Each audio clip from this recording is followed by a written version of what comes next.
All right, everybody. Welcome to this extra special bonus session. And I say extra special because it is one that many people have been requesting for a very long time. We have Scott Margolius here, who runs a company called Feedback Repair. One of the best resources to go to with account health, feedback repair, obviously, but really does a whole bunch of different services. And you can see on your screen, and Scott's going to take you through all the different things that he does for people. But he really is a jack of all trades with keeping your account up and running and in great health and looking great to Amazon.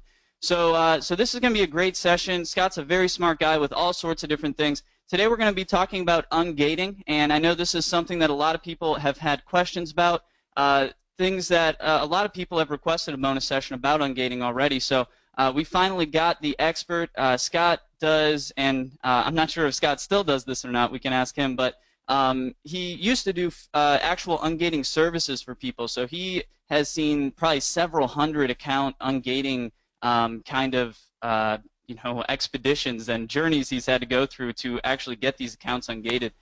So perhaps one of the world's foremost experts in ungating Amazon accounts, among many other things, feedback repair, all sorts of things. This is Scott Margolius, Principal of Feedback Repair. So Scott, thanks for coming in. Thanks for putting this session together for us. Really look forward to seeing how you've gotten so many different accounts ungated and your tips for us. Hey, I appreciate the opportunity. It's good to be able to shed some light on this issue for everyone. And it's obviously, as many of you might have become familiar, it's challenging. It just is. It's challenging for service providers. It's challenging for you as a seller. It's just all the way around.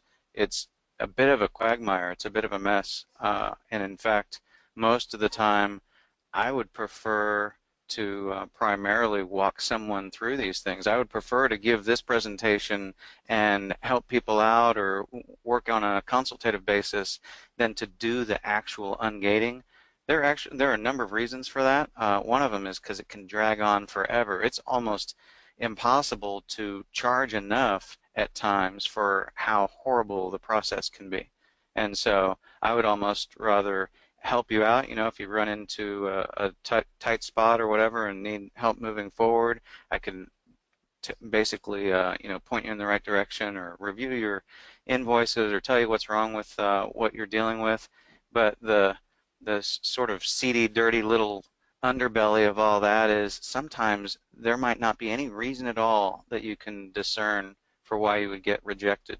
You can just push on and push on and go forever, sort of beating your head against the wall, and it doesn't get to be a place where you feel like, hey, there's a light at the end of the tunnel. So I would have to say that right now is the worst time ever to try to get ungated in some of these categories. And it's Q4, they just tighten everything up, they ratchet everything down, and their internal processes and the people who are assigned to do this seem like they're busier than ever, and it can get stuck in a sort of boot loop. So I am at a point where I don't really recommend that you pursue getting ungated in certain categories at this time of the year. I think your chances of being successful and having things go well and go smoothly in the beginning of 2017 are going to be much better. It's going to go faster. You're going to have a greater likelihood of getting ungated more easily.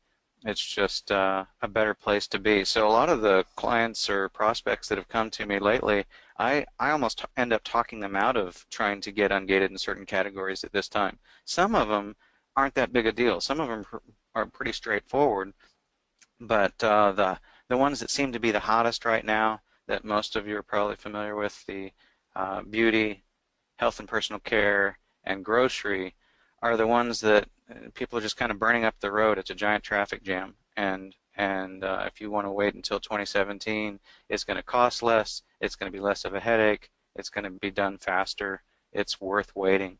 And my opinion on it is not everybody has to jump into these gated categories. I don't necessarily look at being in these gated categories as some sort of golden goose or some sort of gated community that's important to be a part of. You can kill it on Amazon having nothing to do with those categories. And so while I understand that having less competition is beneficial, there you could be in home and kitchen and have all kinds of opportunity. You don't have to do anything special to be there. So you could be in business and industrial, you could be in automotive.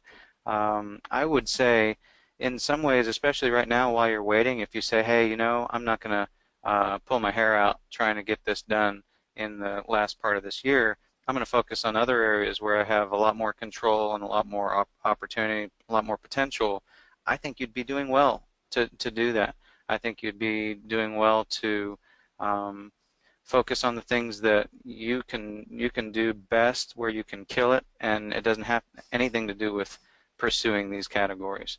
So, especially if you're brand new to the platform, if you're a new seller, I would say you'd be better off getting your feet wet in other places first anyway. It makes it so much easier, and I talk about that here. If you look at the considerations, let me see if I can grab something to highlight this. Select text. So right here, you got to be a pro seller anyway, and for at least a lot of categories. Um, and if you're a new seller, new to the platform, maybe you don't have many sales under your belt, there are a lot of sellers who aren't pro seller yet anyway, and this is something where you're going to start paying 40 bucks a month. You might as well be reasonably assured that you're going to get value out of that. For most people, the break-even point is if you sell 40 items a month, then it makes sense to go ahead and become a pro seller. But there are a lot of people I run into, they're not a pro seller, or they don't even know if they are or not. And then the other thing is, it's far easier for you to get approved if you have at least 90 days on the platform, and if you have metrics that Amazon can review so that they can study you and know whether or not they can trust you.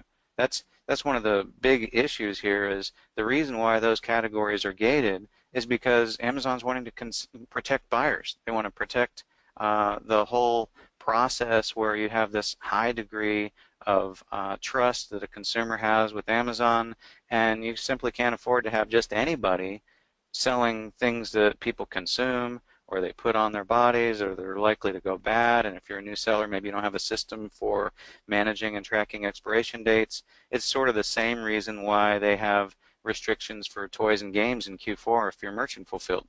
They just have to make sure that they can trust you. The biggest reason for that is because the barriers to entry are so small to become a seller. So they've got to do it somewhere, and in some ways I'm quite thankful that they have these barriers. And the other side of that is you have so many people, say, paying for services like what I've offered, and in a lot of cases I'm not so sure that that's a good idea. When you pay somebody else to do that work for you, to some degree, okay, it's drudgery, it's busy work, it's a pain. You want to be able to outsource something like that so that you can focus on the areas of your business that are more important. You look at this as just a service, and you've purchased something from a service provider and you expect a certain sort of deliverable. But at the end of the day, there are a lot of different horrible activities on Amazon that you really ought to learn to do yourself. Even if it's not something you're going to do on a regular basis, it's important to know what somebody else who you've hired, maybe it's a VA, maybe it's an employee, it's important to know what kind of nonsense they have to deal with. And in some ways, it's also important for you to become an expert in the things that you're going to have somebody else doing for you. You're going to have them trained to be able to take care of certain things for you. Let's pretend it's uploading flat file feeds for you. You want to know how that process works and what you can and can't do, even if you're not going to do it yourself. Do you have to be an expert? No, but it's very beneficial if you understand what it takes, what goes into it. Because let's pretend there's some sort of a delay and you're sitting there wondering, just like you might be wondering if, hey, let's pretend you hired somebody to do ungating for you. Why is this taking so long? Why is this such a pain? Why are they asking for this? And why are they asking for that? If you've done it yourself, you know in advance your expectations are better set for why this is such a pain, for why it doesn't make any sense at all, for the fact that you might not really be doing anything wrong at all, or if you do the same thing over and over again and keep getting rejected, and by the way, if I forget to mention it later, you don't get penalized if you keep trying. So that's another reason why it's worthwhile for you to do something like this on your own. Do it yourself. when I was selling more, I ungated all the categories on my own, except for one. Uh, and I recognized that, hey, this was going to be a colossal pain. And I got 3 weeks into it, and I just said, I know what I'm doing. I know how to do it. I don't have the patience for this. And I hired somebody to do it for me, and it was done an hour later. If I'd have known that in advance, I'd have hired him a lot a lot sooner and not waited the 3 weeks beating my head against the wall trying to get that figured out. But at the end of the day, it's still a good lesson. It's still good to know what sometimes people have to deal with. And while you wouldn't wish that on anyone, the days of things being done in an hour in the way of ungating or ASIN reinstatements or account reinstatements, those may have passed. So you have to have a lot of those expectations up front. Anymore, there are times when I prefer to just charge a fee up front to sort of protect my time to some degree and to be able to have the opportunity to have a conversation and explain some things. But I don't charge the full amount up front because I would rather be able to refund you half of the initial purchase than be a month down the line and have taken all the cash, and there's no reason to have done that if you're not going to be successful. And the problem is you can't guarantee success. All you can do is guarantee that you're going to do the best, you're going to utilize best practices, and you're trying to get this thing accomplished, but we aren't in total control. And that's one of the difficult and frustrating things about a lot of different services or things that need to be done on Amazon, whether it's ungating or account suspensions or reinstatements. There's this one side, this sort of back side of the world of Amazon where when everything's going great, it's great. You're rocking and rolling, you're killing it, you're making good cash. But what concerns me the most is when things don't go well.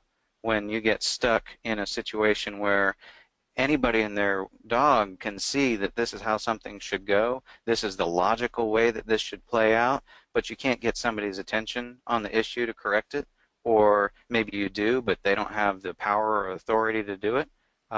You get stuck in a bad situation, and there's really not a whole lot of way to appeal that and have something come out as a different outcome. So um, if we look back at the different considerations here, when you look at what the metrics are, you've got to be paying attention to these metrics that are on your account, not just for ungating, but I'll just put a plug in here for your account metrics and your account health.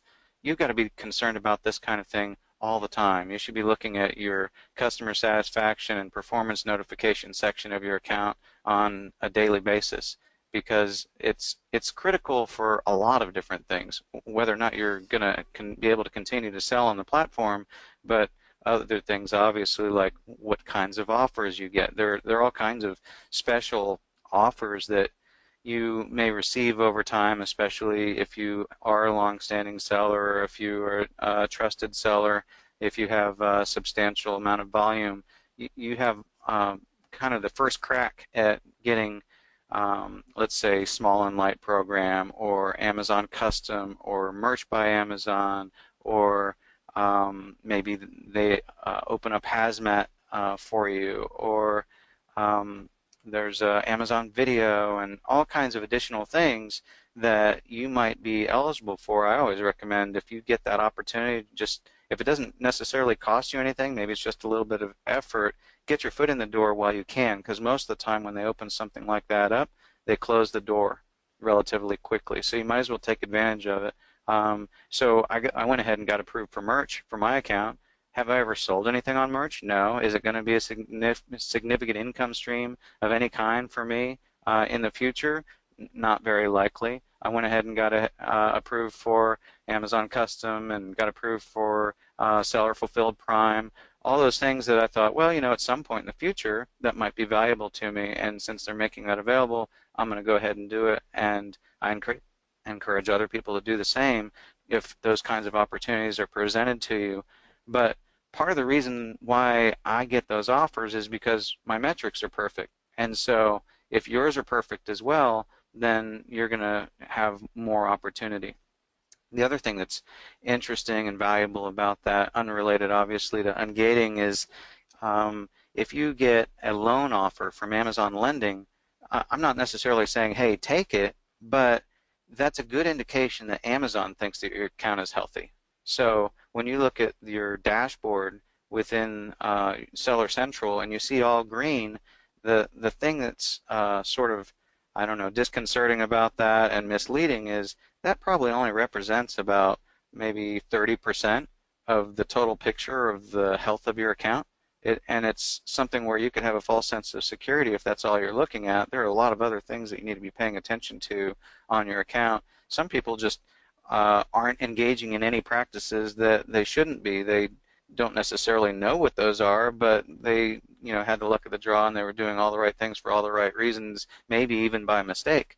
Um, but if you didn't know what you shouldn't be doing, you could end up walking into a, landmine that you didn't realize was there. So I had a client yesterday. He's been on the platform since 2009. He's got over 22,000 lifetime feedback. He sent me a picture. He said, "Hey, I've never seen this before. What is this?" And he had a little tiny indicator on his account that said "at risk." There was no other place to see that. He didn't get an email. There was no other additional notification. There wasn't a performance notification, no red flag, nothing. It said "at risk," and I kind of panicked for him.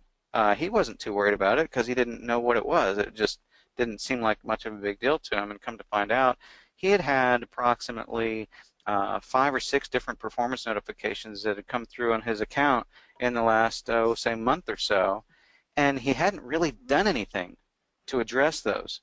And this was somebody who actually, when I first started working with him, he had 86 performance notifications that he had never even touched, never paid any attention to. And when I first saw that, I was very concerned for him because that's the kind of thing that Amazon's going to suspend somebody for. And for whatever reason, maybe the age of his account, maybe the volume, I don't know, he had never encountered any issues as a result of that. But we went ahead and got all that cleaned up, and then just, I guess it was yesterday, I went ahead and opened a case for him to address all these unaddressed performance notifications. I'm still waiting to see what they say to him as a result of that, but it's just another lesson why you've got to be paying attention to your account health in more ways than just looking at your dashboard. So just let that be a lesson, especially in Q4, especially if you're a new seller. Let's pretend you're not eligible for FBA because you didn't start sending anything into FBA in time. If you get a notification that says you are or are not eligible to sell in toys and games, if you are not eligible to sell in toys and games via merchant fulfilled, you would have been if your metrics are better. So just another thing to keep in mind, and the other thing that affects eventually, and not even just for getting into certain categories or having certain offers, is you are more likely to be considered more strongly for the buy box. Those metrics are taken into consideration. Even if you're a private label seller, you might not be as likely to have traffic driven to your listings. So just keep that in mind for the metrics that you see there. I want to take a quick moment to see if anybody has any questions or suggestions before I keep going. No, looks like everybody's pretty enthralled. They're eating it up. So right now we're pretty good on questions. Typically our guys know that we wait till the end, so that's I why got you. kind of they know to hold questions. So yeah, keep it rolling, man. This is great. Okay, excellent. So other things to look at related to performance notifications, how many have you had on your account, that kind of thing, looking at your A to Z claims. There are a couple of different ways, two ways in particular that it seems like can be effective to get ungated, and one is to go the brand registry route. So sometimes it is easier to get brand registered first, and there are a number of different reasons why you would want to do that and some advantages to that. Might end up actually saving you some money in the long run if you were to be brand registered first before you try to get ungated. It's obviously a different path to get there. The link to do that is right here up top, and then this link above that is showing you the different gated categories and what the requirements are to get into each of them.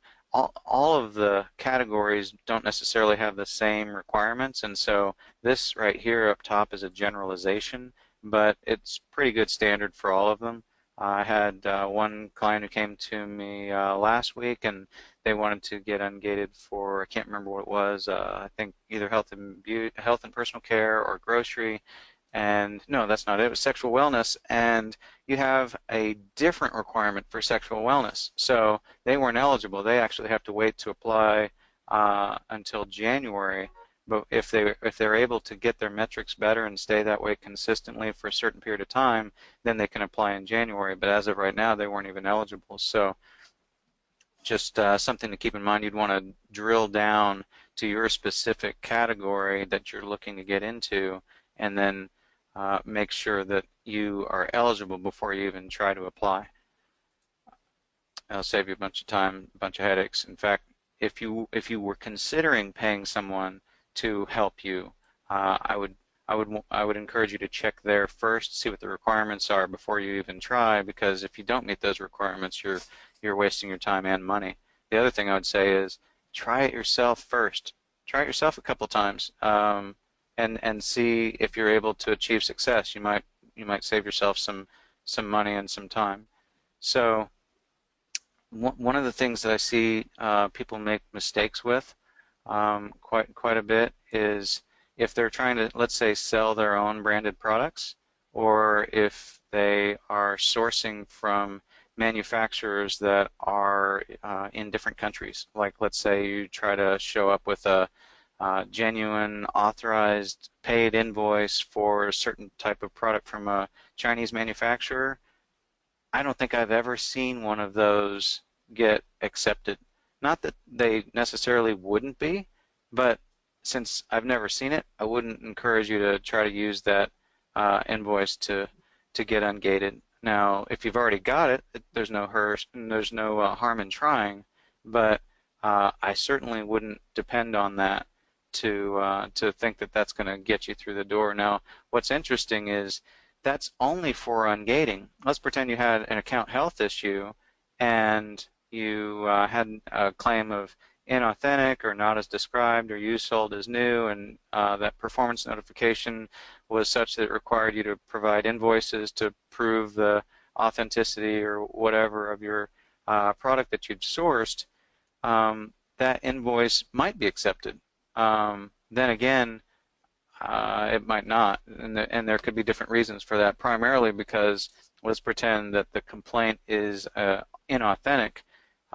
Amazon tends to lump a whole bunch of different complaints into what is considered to be inauthentic. So if they say that, it could have been 10 different things that had nothing to do with authenticity. So if you were to have that kind of issue, you would not want to sit there and rack your brain about why somebody would consider your product to be inauthentic when you know where it came from and you bought it directly from the manufacturer, and maybe you're the manufacturer yourself, and I've certainly had that happen several times where manufacturers get their product where it's restricted because it's inauthentic, but how could it possibly be? They're the manufacturer. Well, the obvious answer is it's not an authenticity issue. It's something else. It's generally a customer expectations weren't met type of issue, or a quality issue, or a condition issue that has nothing to do with authenticity, but for some reason that makes no sense at all, broken system, it gets lumped into inauthentic, and then they won't tell you what the real reason is. And it's the same thing for ungating. They often won't tell you what the real reason is why you're being rejected. They'll give you some sort of generic answer that says you're not eligible, or they'll say we need to know this type of information instead of the information you gave us. They'll just basically run you on a hamster wheel, probably hoping you'll give up. But part of the thing that's interesting about this is they're so incredibly specific about what they ask for, but it's not really specific. They act like it is, but it's not. It's kind of strange. They'll say, hey, we want this, but they'll accept something different. Or they will tell you that what you're doing is, let's say, incorrect, but it really is correct. It's just you needed to say it a different way. It's kind of crazy. It's a crazy sort of game that you end up having to have a whole lot of patience to get around. It's like being on this call, and let's pretend I want Will to come back on the call, and I say, "Hey, Will, you come back on the call? Will you answer this question I'm asking right now?" And you hear crickets. There's no response whatsoever, because for some goofy reason I have to say special code words, and I have to say, "This is an answer I would like for you to give, Will," and then he starts talking, and it's like you're saying the same thing, but the left hand doesn't know what the right hand's doing a lot of the time, especially for some of these sorts of issues like ungating. So if you've tried it before and failed, I would also want you to keep in mind that there's a reason why it's a colossal pain, and it might not have anything to do with any fault of your own. Um, I'll say this as well. I've had clients that were in China. I've had clients that were in Canada, a number of other countries. It's infinitely harder to get them approved. I don't know why. I don't know what the reason is, but if you've got a foreign sounding name, or if you're in a different country, I hate to tell you, I would absolutely not try to get ungated between now and the end of the year. It'd probably be easier in January or February, but even then it might be challenging. So I hate to tell you that. I don't know what the reason is, but it's not reasonable. It's not fair. It's not logical. I don't get it. Um, but I did have one Chinese seller who provided invoices from two different manufacturers for two different products that he was using. We got him brand registered first, which was very helpful, but then when we tried to get him ungated in health and personal care, they they accepted his Chinese invoices for brand registry, but they would not accept them for ungating. So we ended up just having to completely start over with fresh invoices to be able to make that happen. It ended up being successful, but you got to keep taking different runs at it, and sometimes it's just challenging. So keep that in mind, especially if you're working with the service provider. It really can be a difficult situation that you and both have to end up being very patient to overcome.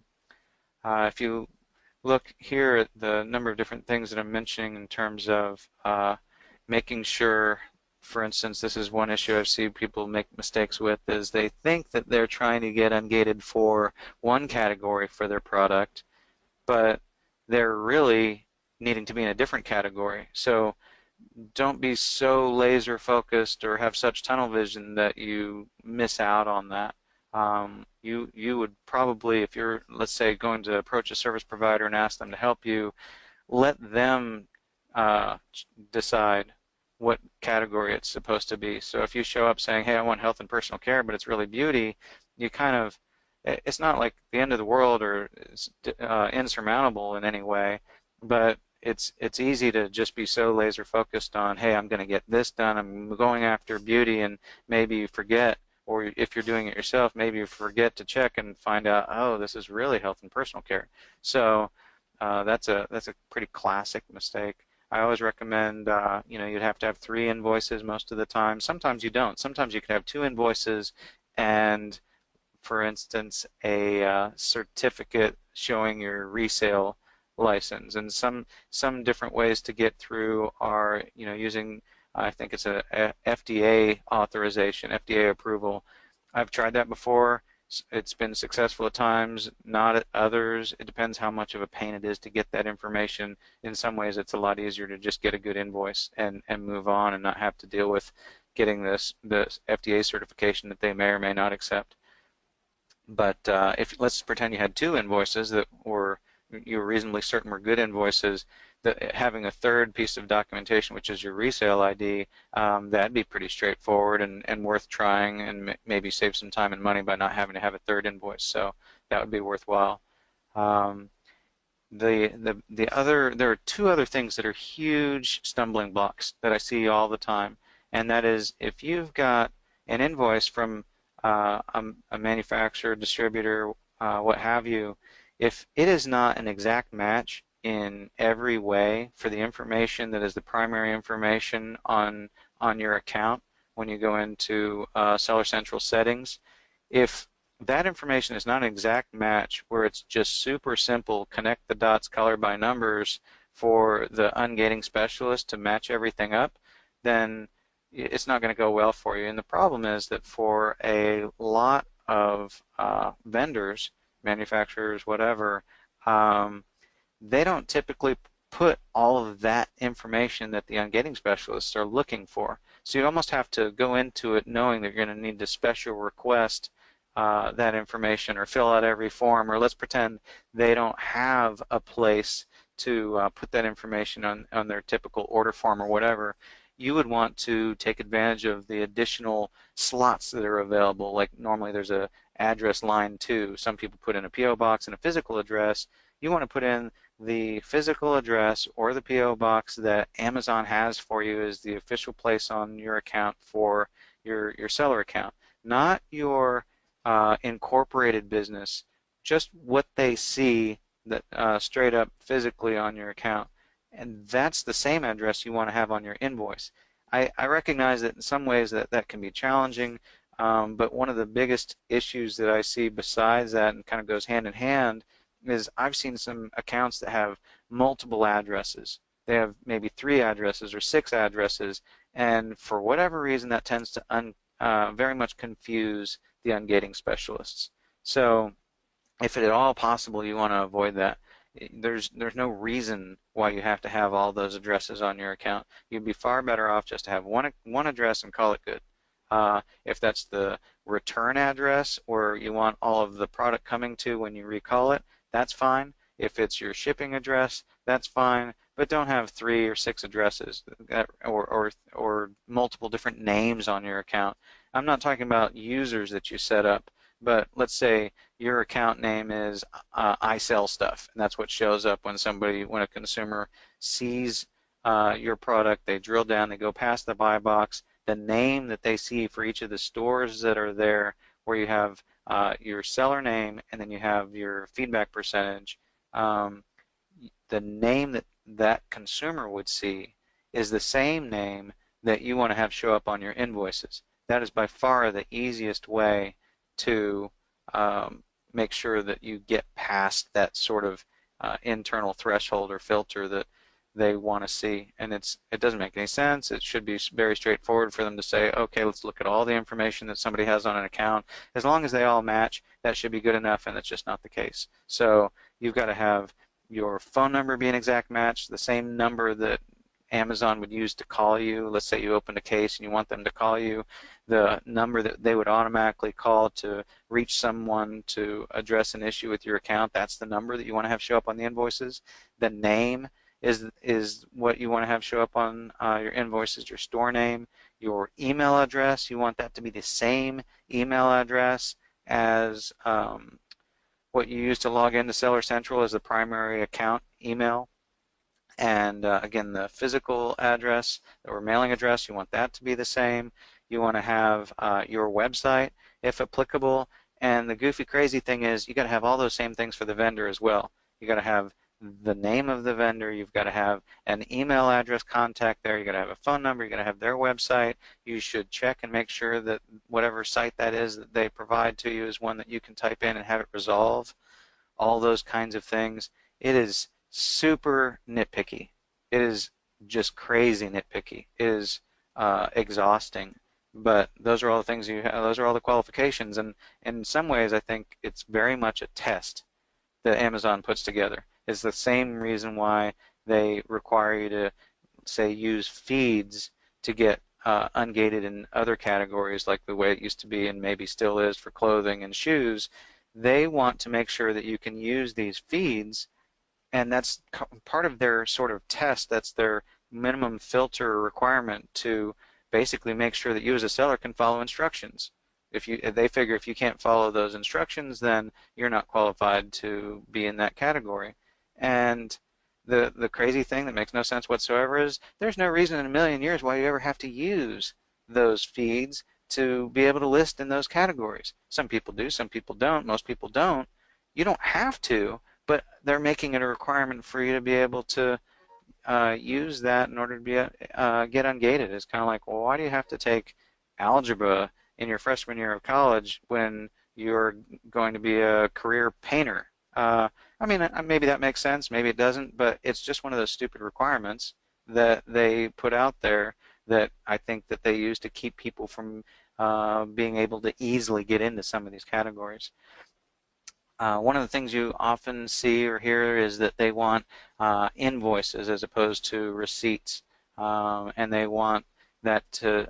I think it makes the most sense to avoid any confusion whatsoever. Make sure that it says invoice. You don't want it to say anything else. You don't want it to say commercial invoice. You don't want it to say packing slip. You don't want it to say pro forma invoice. You just basically want it to say invoice, and that's it. It's crazy. It makes no sense. If you got suspended, you could provide something other than an invoice, and often that would be accepted. Or if you got an ASIN suspension, it would be accepted. And it's just sometimes it makes no sense whatsoever, but that's what they want, so that's what you've got to provide. Um, and even if it is an invoice, but it says something other than invoice, or if it says packing slip, it's just not good enough. They won't accept it. It's frustrating, to say the least. Of course, if you know all the rules, and if you follow most of these, you're going to be most of the way there. It's hard to sort of address every single thing. That's one of the reasons why I had somebody contact me this week, and they said, I'm having trouble getting ungated for such and such a category. I said, well, send me your invoices. I'll take a look at them for you. And it's immediately obvious to me what the problems are. For one, he's using Chinese invoices to get ungated for beauty. It's just not going to happen. I don't see that being successful for him. Another problem is that all of his invoices were electronic. They look like some guy just created that in Excel on his computer.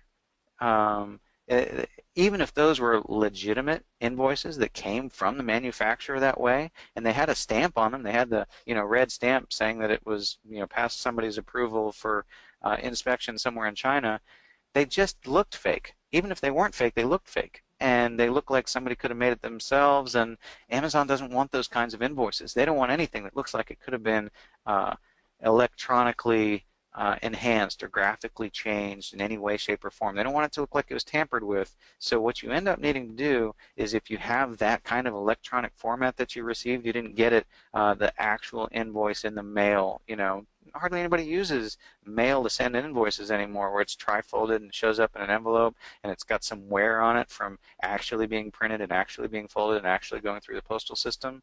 In a situation like this, you take that electronic invoice, you print it out, and you mark it up. You line through everything that's got pricing in it, and you write on there, just with your handwriting, physically on the invoice, right beneath the product that you purchased, put the ASIN number on there. Just write the B00 whatever number on there, and make it super easy for them to not have to make any decisions. It's clear view, plain as day.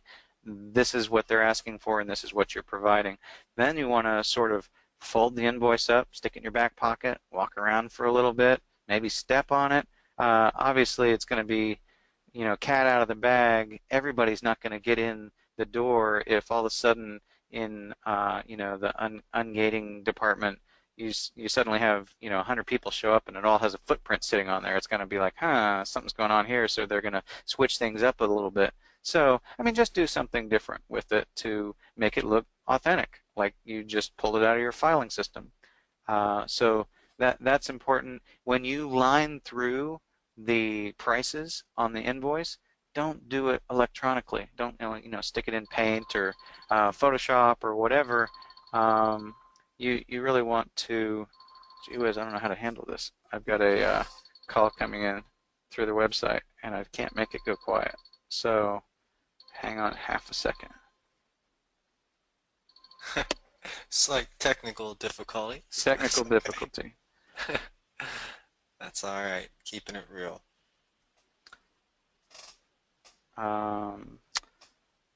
Just half a second. That's all right.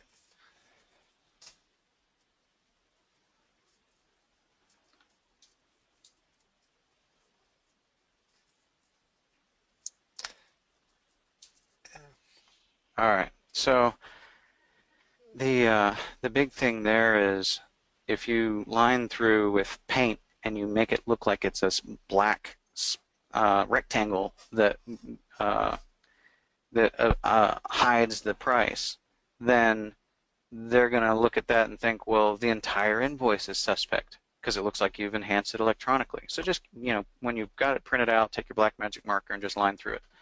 Um, it's not necessary to do that with pricing, but it's just, I like it because it's one more uh, show of authenticity for the invoice. This is a real physical piece of paper, and it proves it when you do it that way.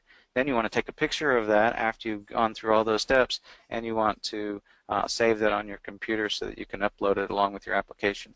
And the other thing that I think is important is you don't want to go out and get all these invoices on the same day.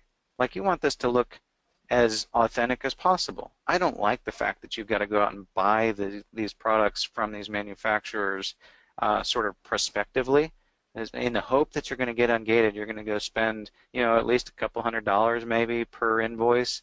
And a lot of the time I see people, it's like, well, I'm just going to buy it to be able to jump through this hoop. You'd be better off buying something that you can maybe use yourself or sell through another channel if you don't get ungated. But it'd be ideal to not waste your money. If you're going to spend $200, you might as well have something you can do something with. At the same time, in the quantities that you purchase, the numbers keep changing. It used to be 12. Sometimes you hear 24, sometimes 30, 36, whatever. If you want to be safe, if you don't want to waste your time, you can just buy 36, and you're going to be safe, and you're going to call it good, and they're never going to look at that and go, oh, they bought this for personal use. The problem is, if you just bought 36 of something that you then cannot sell, or you just bought 36 that came from a distributor that Amazon doesn't like or they don't have in your database, you're kind of hosed. You might have done everything right. The invoice might look perfect. You might have enough quantity. It might be a physical invoice that looks good, but if they don't like your invoice, then you're still kind of sunk. That doesn't mean you can't sell it later. You can still sell it some other way, or you could get approved using different invoices. You could still sell that product provided that the condition's fine and the expiration date meets their standards. But it's just one of those things. It's at this point, you might get lucky. You might get your foot in the door. You might apply, and boy, you blew through there. And you look at all these other people like they're crazy. I don't know what your problem is, why you can't get ungated, because it was really easy for me. That might be the case. Every once in a while that happens, or maybe you get a really good rep that's easy to deal with. What have you along those lines. But the thing about it is, it's an investment. You can't just think, oh, I'm gonna get this done. I'm gonna try for ungating next Monday, and I'm gonna be selling product on Amazon, shipping it to FBA by Friday. The chances of that is next to nil.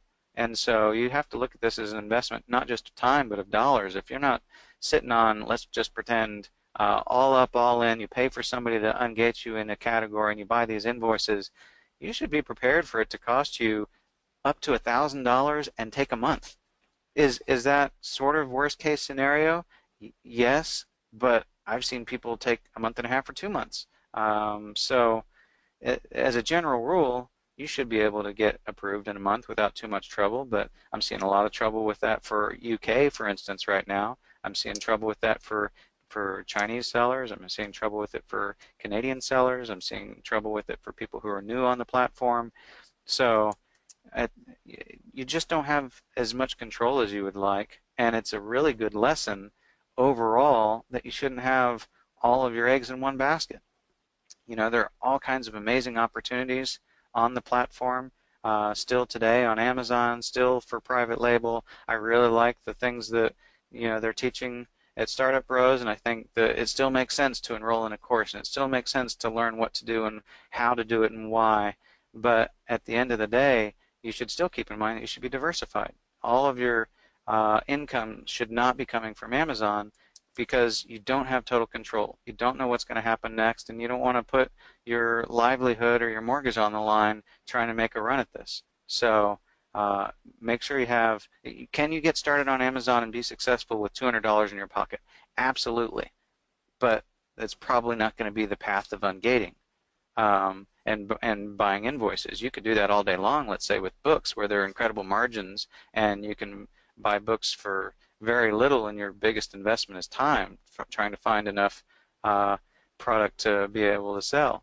But a lot of the time, you should be looking at this and treating it just like any other real business, because it is. And in order to be successful, you've got to treat it that way. So this is just like launching any other product. You probably want to have $1,000 on hand to get it done, and then if you get it done for a grand total of $600, then you should be very happy, and use the other $400 for going out to dinner or buying a new product, whatever it ends up making the most sense for you at that time. So we talked about having all of your Amazon store info match exactly on your invoices. That's another good lesson to keep in mind for what happens when you need to provide invoices in the case of a performance notification. That's a good place to be able to provide those invoices and be able to prove the authenticity or be able to prove something is new. I recommend that for most sourcing. I mean, your success on Amazon comes down to maybe three things at the core. I mean, obviously there are all kinds of different ways to be successful and all kinds of strategies, but everybody should find, I think, their niche, and they should find the things that they're passionate about and focus there. You should know more about what you're selling and your product mix and the types of things that you're having manufactured or developed or that you're sourcing in whatever way than anybody else. Be an expert in your field, and that'll go a long way to protecting your account. It will also help you gain advantage over competitors when you know more than they do about what it is that you're selling and what customers' expectations are for the different products that you're carrying. You know what they want when they receive the product. You know how they want to feel when they open the package. You know what you should have on the product detail page to make sure that you properly set their expectations in advance and they don't order the wrong thing, or they don't find that the size that they thought something was different than what they received. You can fix all that in advance, and it's important to be able to do that. Again, to emphasize, you want to make sure that the invoice matches your Amazon store name, not your legal name, and you want to make sure that the supplier has all of this information. You want to make sure the invoice is printed out. Then this is an interesting tip. It might be beneficial when you apply, if you apply in the early evening or late at night, and that's just, you have different teams working different accounts at different times. That might not be applicable to other areas. If you apply late at night or on the weekend to get your account reinstated, your success rate, I think, goes down. So that's different for ungating. I don't know if we want to go ahead and move into questions, or if there are any additional things you would want me to address. Well, that was a lot. That was great. Thanks, Scott. We do have questions, so we might as well start knocking them out of the park here. Wanted to say thanks again. I believe Will jumped on a quick call. He'll be right back with us to add in some comments too. But we had I think about a half dozen questions here. The first one's coming from Peter. He said, as far as I understand, you need to have 2 or 3 invoices. Is there a number of items per invoice or an amount of money per invoice that you recommend to have it even be considered by Amazon, or does that not matter? As far as I'm aware, it has nothing to do with the dollar amount, and proof of that is most of the time the dollar figures are being marked out anyway. So Amazon never sees what you're spending. Their primary concern, I think, most of the time has to do with the quantities that you're purchasing. So that I don't think I touched on this nearly enough, that it needs to look authentic and organic, like you're really buying this because you're really intending to sell it. So your 3 invoices shouldn't all maybe show up in the same day. And you should wait to apply until it passes the smell test that you could have possibly received this product that you're attempting to sell, right? So if I order something today, I wouldn't want to apply tomorrow because the likelihood that you receive that product isn't very good. You want to place your order using your invoice. You can get the invoice maybe today and maybe wait until the end of next week to apply. And then you wouldn't want to get all of your invoices in the same day. That doesn't generally look that authentic either. And then the other part of that is the quantity. If you just buy 6 of something or 12 of something, they could say, oh, you're buying that for personal use, or you're just using that to sort of jump through hoops to game the system. So you want it to look like you're really trying to buy something that you're really attempting to sell. So I would say 36 is safe. If you want to try to do it with 24, that's probably fine, but it's not as safe. One thing you don't ever want to do is apply buying 12. You figure, oh, maybe I should have bought 24, and try to change that electronically and submit the same invoice again.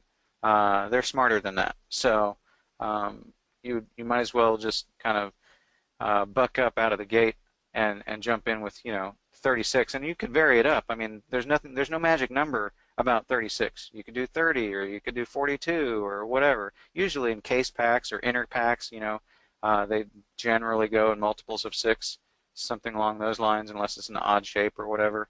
The other thing that I see happen all the time is people wondering, okay, well, the offering on Amazon for this particular ASIN that I'm wanting to list against, it shows a 3-pack or it shows a 12-pack. But if the offering on Amazon shows a 3-pack and you show on your invoice that you purchased 12, you didn't purchase enough.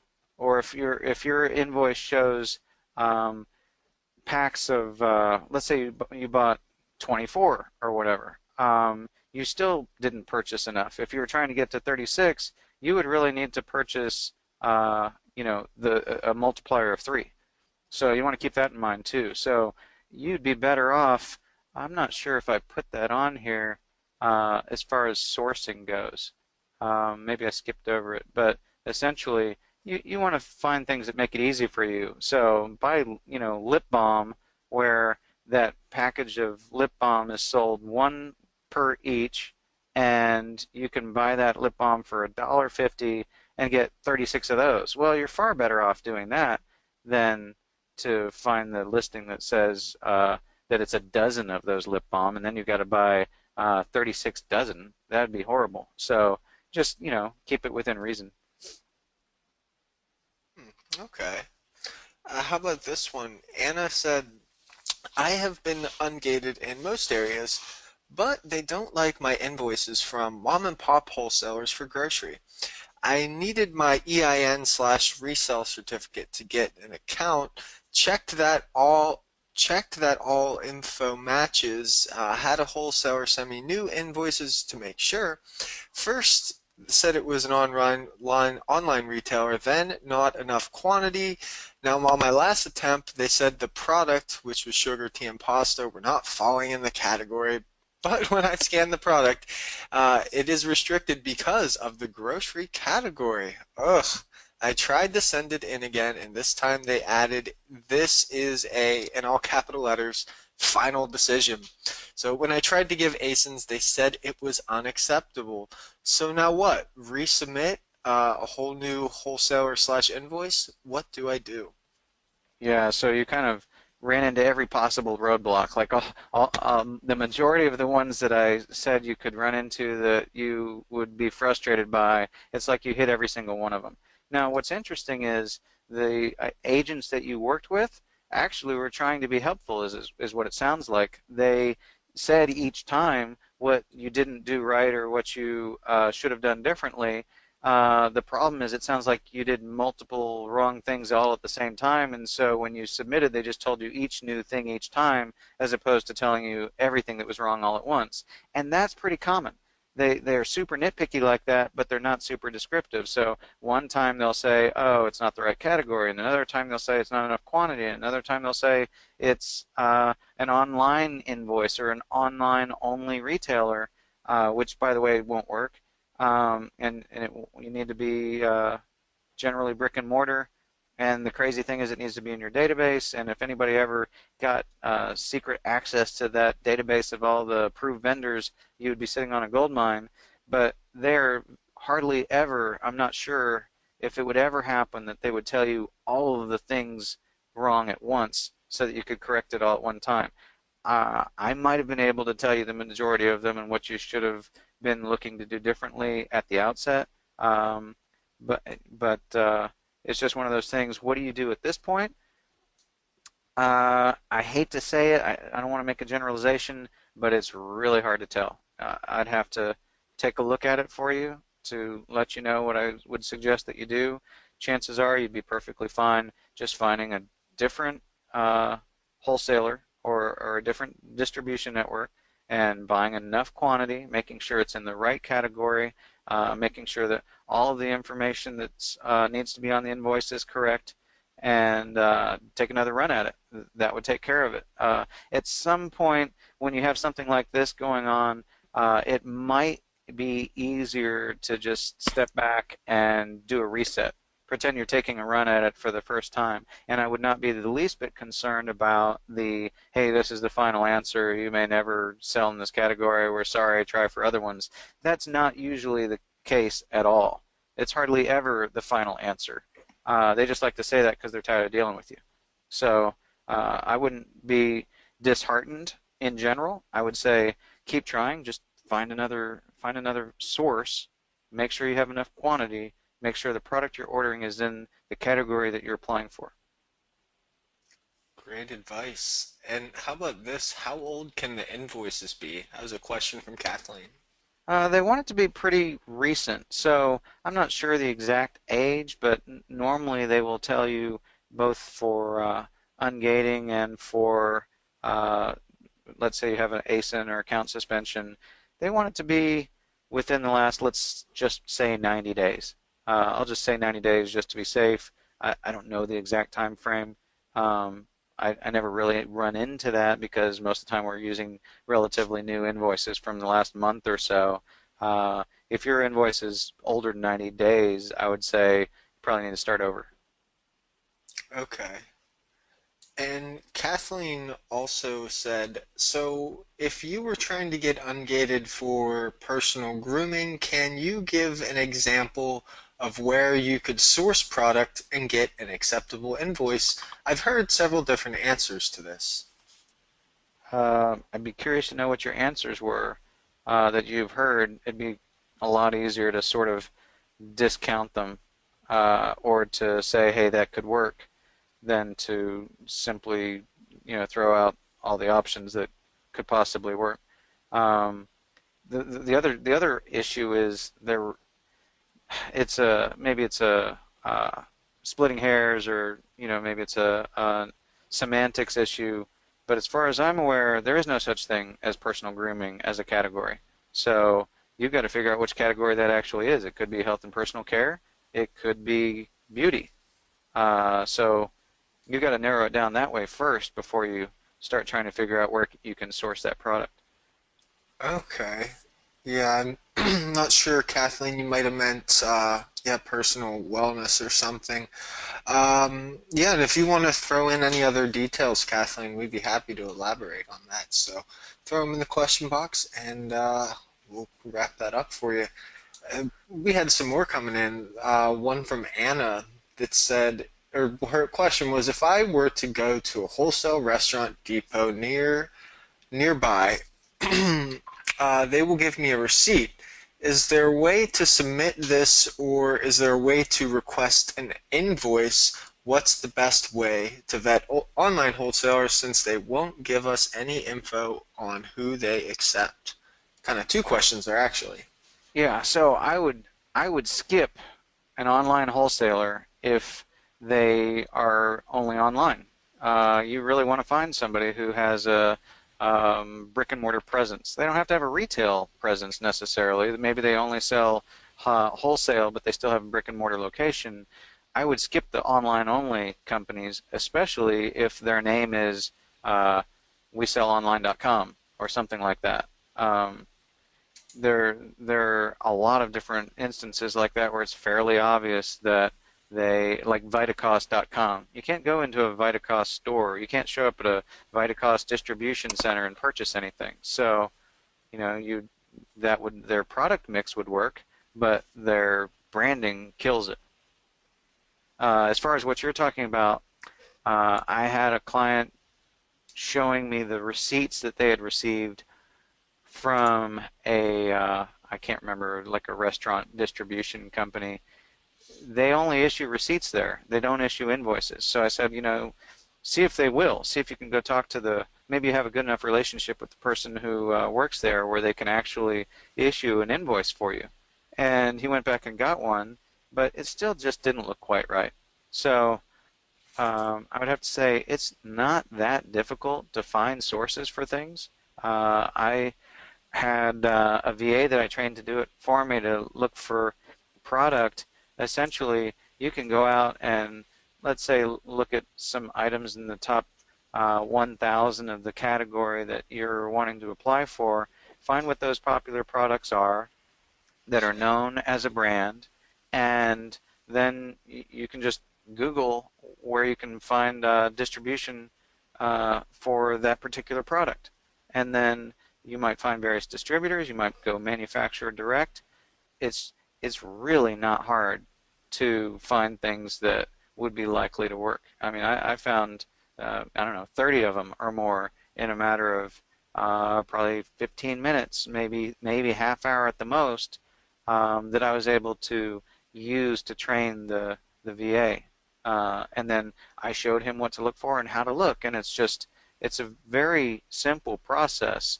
So I wouldn't spend so much time being focused on this sort of granular minutia when it's fairly straightforward to be able to find something that'll work. Okay, that's interesting. I had a little follow-up coming from Kathleen. She said the product that she was trying to sell was a shaver. I looked, and that would be under beauty and personal care. Her question was, does Sam's Wholesale Club work as a source for invoices? I really don't know. I haven't tried it Okay. before.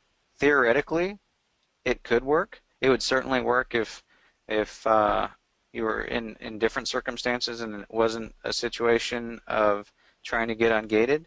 But I'm just not sure. I can't advise you on that. I don't know that I would want to take the chance unless you have another way to move that merchandise if you're not ungated. Hmm. Okay. And Kat asked, can you please elaborate a little bit more about how to find a distributor online or offline? When I'm searching, for instance, what keywords would I be looking for? Let me see if I can open a new browser for you. Cross our fingers.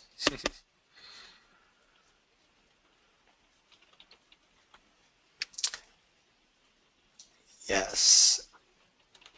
And if anyone asked a question, I do have all of yours marked in here. I think the last one, we're only like 15 minutes behind in questions, which is actually pretty good because sometimes when we get a lot of questions, we can be backed up for like an hour. But I think we'll be able to get through these fairly well. And oh, I see you have that up on your screen now, so I So guess I'll let you take it away. you can see my screen, okay? Oprah is smiling at me. She's having a Okay, blast. perfect. Okay, so I don't necessarily recommend, let's say, pursuing shampoo, right? So maybe we'll look at soap and see if we can find a soap in health and personal care. Um, So here, one thing that's exceedingly helpful is if you have various different Chrome extensions that help you very quickly and easily see what category a product is. So if you have, let's say, uh, Keepa, or maybe if you have RevSeller, or there are a few other ones that are important to have anyway. The Scanalyze, I think, is one.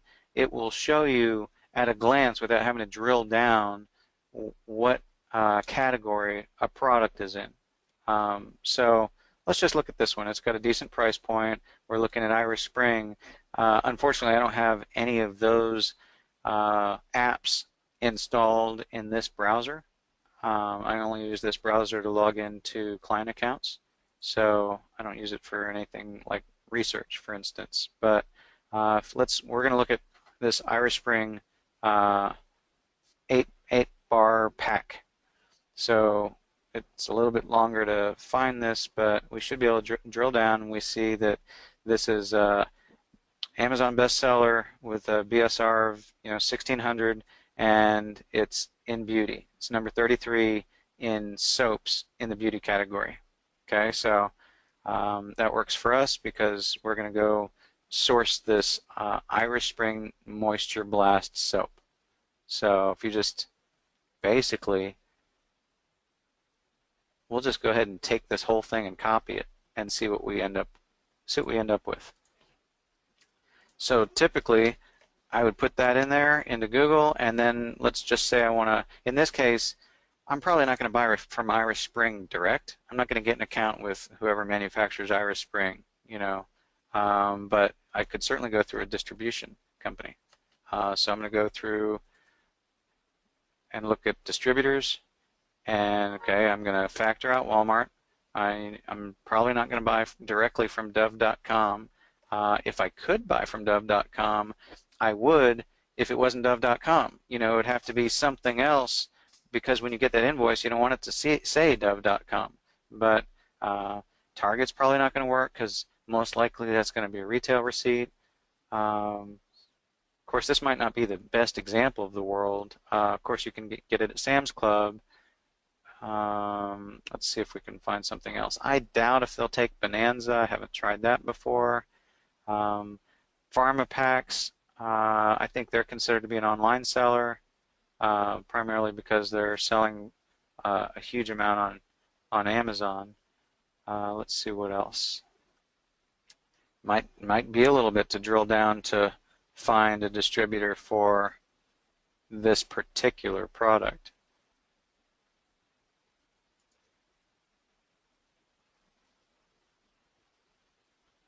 This might not have been the best example in the world, but let's just pretend that Vitamol was not an online-only company. This might work just fine. Unfortunately, when you order, Vitamol is going to give you what looks like a online-only retailer invoice. So you just got to keep looking. What might be if we don't find something here pretty quickly, we'll look for a better example.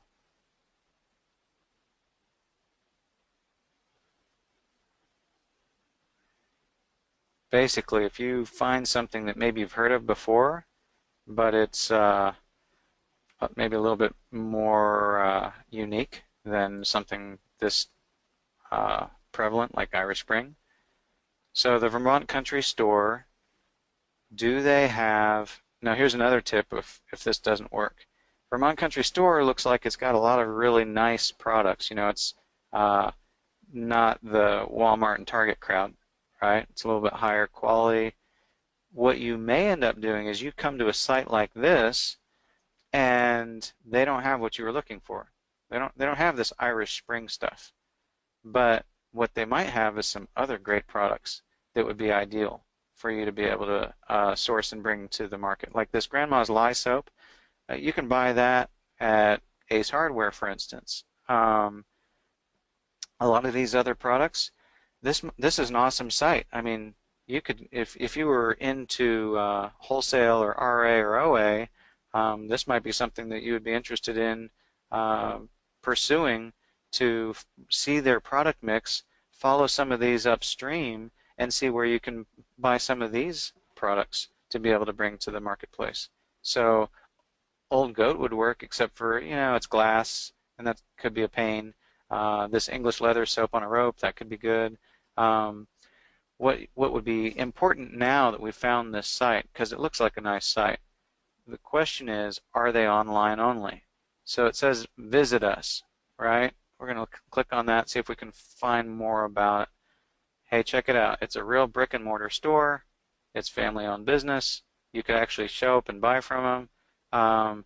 I would even perhaps, if they were to say, oh, this is an online-only retailer, you know what I would do is I'd take a screenshot of this. I would take this link and I would say, this is not an online-only retailer. This is a real brick and mortar store.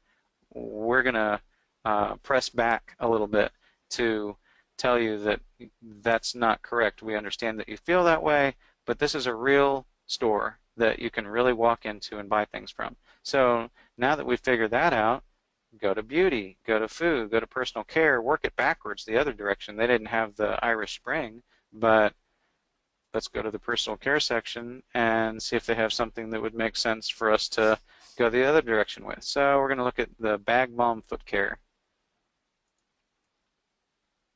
So this ended up being an excellent example if we can. All right, so it's selling in an 8-ounce tin. One thing you want to keep in mind when you're doing this kind of sourcing, just like any other listing on Amazon, when you find a product like this, you want to make sure that the product detail page on Amazon is an exact match for the product that you're sourcing.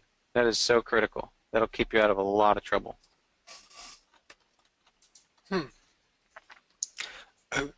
Something coming from Anna. She said that she had sought out distributors and wholesalers like you're talking about, ones that require an EIN, but Amazon is saying they don't like the invoice because, well, they're still saying it's an online retailer, but in the past they took one of the invoices from Allen Brothers that needed no info to buy. So what do you think would be the most definitely a legitimate source? Or my question actually, is it a matter of just trying again and getting a different person, or what do you think? That's possible, but the fact of the matter is some of these quote unquote approved vendors get burned up. It changes regularly, and that's part of the frustrating part of this process. Is it's like whack-a-mole.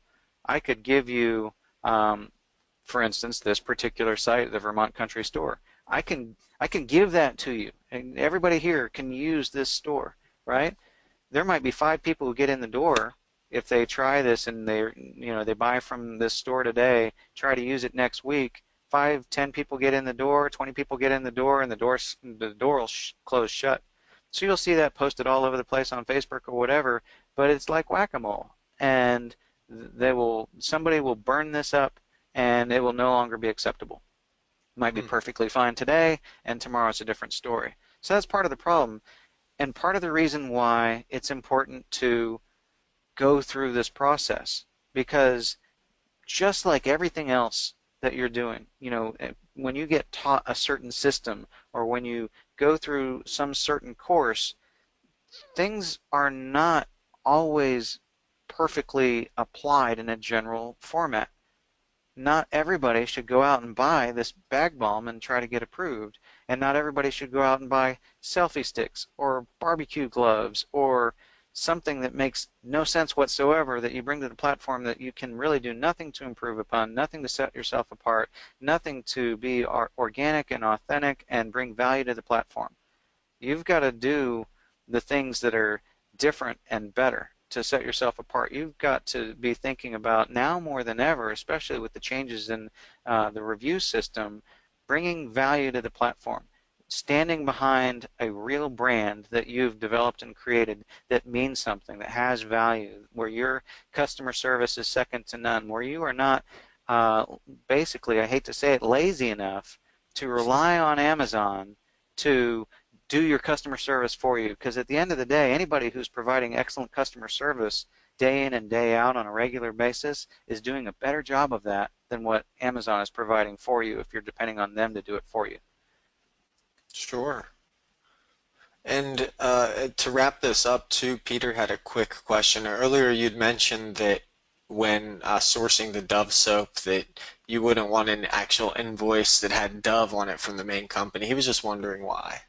Oh, just because I was using that as an example to say if it said dove.com, right? Just like this says vermontcountrystore.com. I haven't seen their invoices, but the hope is that the invoice would come back and it would say Vermont Country Store And not .com. and not Okay. .com. So that's Okay. what I meant. That's what I meant when I said dove.com. Besides the fact that the likelihood of your being able to order from dove.com probably isn't very good. I didn't check it out to see if that's really the case. I mean, obviously you can order from walmart.com, and I've seen people use walmart.com invoices to be able to answer questions regarding authenticity claims when it comes to a performance notification. But that doesn't mean that it's going to be accepted for ungating. So to follow through on this, um, this would be on the expensive side. You'd probably want to go through their site and look for something that's less expensive, where you're not going to have to pay $12.95 each times 36 in order to do this. Uh, you save 50 cents if you buy two or more. But here's the thing: is you're going to kind of take it in the shorts on this, right? Unless you have it listed for $17.99, you just don't have a whole lot of room. If you actually get ungated and approved to sell in this category, and you bought 36 of these, and now you want to list it and sell it against this particular listing, for one thing, like let's look at this, right?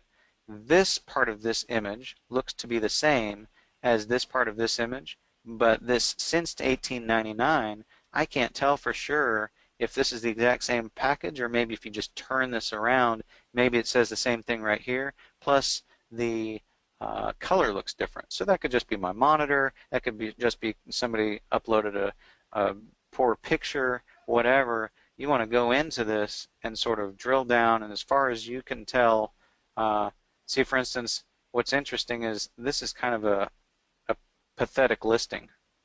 You know, it's not very well done. They've got one image. Their bullet points are pretty lousy. The description doesn't look like anything special. But the crazy thing is, it's 4,800 in health and personal care, and the reason why is because people are looking for this product. They want this brand. So this actually doesn't turn out to be what I thought it would be. Right now, it's I couldn't tell before I drilled down that this was a 2-pack. So here we are selling a 2-pack for 18 bucks. So, you know, $9 a piece. You can't really afford to spend $13 and sell it for 9. You know, it wouldn't make any sense. So that's the other part of this whole thing is, let's pretend, all right, we found a great source, and it appears to be. I don't know for sure. I wouldn't guarantee it, obviously. But what we found is what appears to be a great source of product, but the prices are just not competitive at all. So the next thing you'd want to do is pivot. You found the great products. The other thing that's interesting about finding products here in this particular source is that it appears to me that the buyers for this company have done a really nice job of finding product and of curating product from what might be smaller vendors. You know, these aren't Johnson & Johnson of the world. So what you could do is now basically rely on this company, rely on their buyers to have done the research for you. They've found popular things that sell well, that people like, that have good reviews. So go start from this site, and instead of working backwards and going straight to Amazon, work backwards and take these particular products and follow this upstream and search over again. Go back to Google and say, I'm going to take this bag bomb, Vermont's whatever, 8 ounce. I'm going to take that, and instead of searching for Irish Spring, I'm going to go back to Google and search for that product, because there's a greater likelihood that you're going to be able to buy it directly from a distributor. So I forgot to put distributor. And, you know, basically the more obscure the product, the greater likelihood that you're going to be able to get approved. So you could, what if you could buy directly from Bag Bomb? That'd be phenomenal. And unless they're just an online-only retailer, I doubt that they are. So it says where to buy, right? Um, let's And see. let me ask Scott, Lisa wanted to know for the Vermont County Store example, would it help to contact them to see if they have a wholesale account and Yeah, access absolutely. to different pricing? Absolutely. Great idea. Now, here's the other option. This is a 110-year-old product, right? They started in Vermont. They're distributing to all of these different online retailers.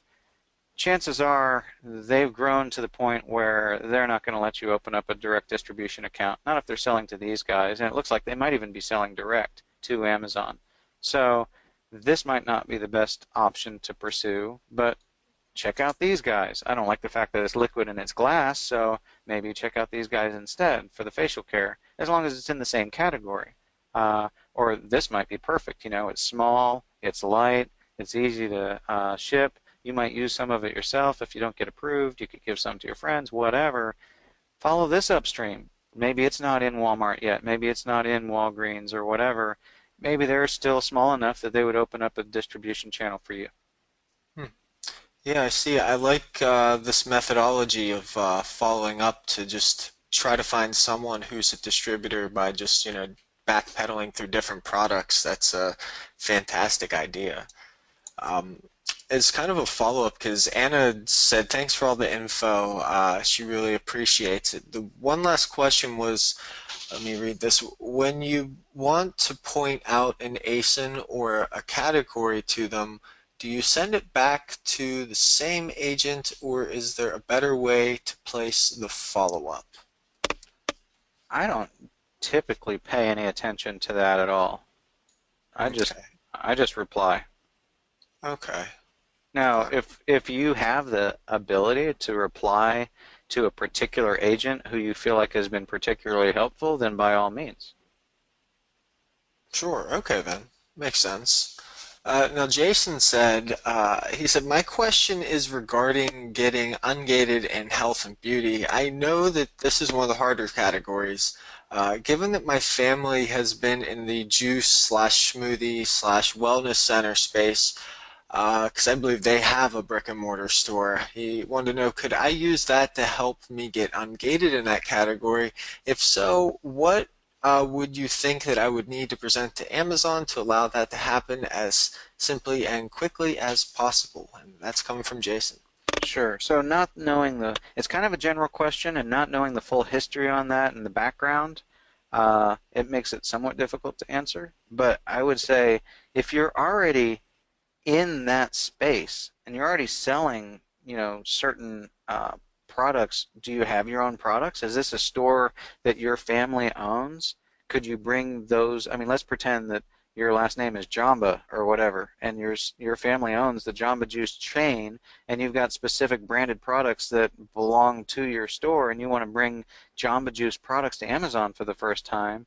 Well, the first thing I would do is go get brand registered for Jamba Juice, and then use invoices from your own company that show that you're an authorized distributor from Jamba Juice, and bring those products onto the platform. So, I mean, that's kind of what it sounds like what you're talking about, but I don't know if that's correct for the example that you're asking about. I think so. Feel free to leave any comments, Jason. But if I'm correct, his family does have they have fresh juice. They sell that they juice and bottle it. I Right. think so. If I'm So if they correct, if Jason. they bottle it, then maybe he has access to product, and he could use invoices from his own company to get ungated to sell certain types of bottled products. Let's pretend you have a pasteurization process where you could sell your bottled juices. Well, the fact of the matter is, you don't have to list against an existing ASIN. If you're a private label seller, you're not doing that anyway. If you've never been on the platform before and you're just trying to get started, that's not the easiest way to go. But at the same time, I've tried to do that before. I had a client who was wanting to get ungated in grocery, right? So his product's not currently on Amazon, and he has an exclusive distribution agreement directly with the manufacturer. So the first thing you want to do is get brand registered, which we were able to accomplish for him, and Then after he was brand registered, he wanted to bring his particular product to the platform, and he applied to do that, right? So it would be a similar situation to, let's say, the juicing. Let's say they produce their own juice in bottles that is under their brand, right? So the equivalent would be he gets brand registered and approved to authorize to sell that particular brand on Amazon that has nothing to do with gating. Then the next step would be he would want to get ungated for, let's pretend, grocery. And then he would use invoices from his own company or from the manufacturer to be able to apply to get ungated to sell those products. Well, that's what we did with the product that this guy was selling. And the strange, goofy thing is they kept rejecting him. This is one of those things that's like you just beat your head against the wall because they kept rejecting him for trying to sell or be approved to sell this product that he was bringing to the platform for the first time. You would think that they would want that. Well, guess what they did? So what they did is they took his invoices that he was trying to use to get approved to sell these products and be ungated in grocery, and they contacted the manufacturer directly, out of the blue, never contacted them before, to be able to approach them to recruit them to bring their products onto their platform and cut this guy out. I mean, how shady is that? Well, there's a possibility that could happen if you're in a similar position. In his case, I said, you know what? I think that's really sort of treachery, but at the same time, you kind of hit the jackpot. What you really should do is go ahead and reply. See, what happened is the manufacturer was contacted by the people who were recruiting that product to come to the platform. He's got this exclusive distribution relationship with the manufacturer, so they let him in on it. They'd said, hey, we've been contacted. What the heck's going on here? And he went ahead and replied and said, well, we've been trying to do this. This is what we've been attempting to do, and now all of a sudden you're contacting us and telling us you want us to do it even though you've been rejecting us. And so in that particular case, what they had him do was start a brand new account, not even be able to attempt it through his existing account, start a brand new account as if he was the manufacturer as opposed to a distributor, and he was able to get in that way. And it's just like, what a nightmare. It's so crazy. And that kind of goofy thing goes on. So in his particular case, unfortunately, the shorter answer is, yeah, you could probably do that and be successful. It seems to make sense. Okay. I can see how persistence really pays with all of this, just because you figure if you try to get ungated 1 month, months down the line, the people that you deal with could be entirely different employees. So I can see why there's a lot of, it's sort of like getting a speeding ticket, right? Sometimes the cop lets you go, most of the time they write the ticket. There's sort of that leeway, it seems. Am I right? And as far as these people's ability to approve and disapprove accounts? It's identical to that scenario. That's a great example, because here's the thing is there are just gazillions of variables to whether or not you get a ticket or not. Do you have a rapport with the officer? Does the officer have the authority to write you a warning instead of a ticket? Are they in a good mood that day? Is the department hurting for dollars? Do you have a red vehicle? Are you somebody that they, want to help out, and they see that your car is kind of beat up and you don't have $125 to pay the ticket, and they don't want to, cost you an issue of having food to put on your table, or they have to run on to another call.